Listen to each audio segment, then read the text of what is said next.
بسم الله الرحمن الرحيم. اللهم اجعل سعي فيه مشكورا وذنبي فيه مغفورا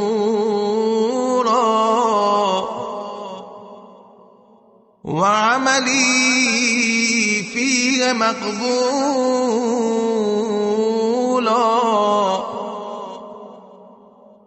وعيبي فيه مستورا يا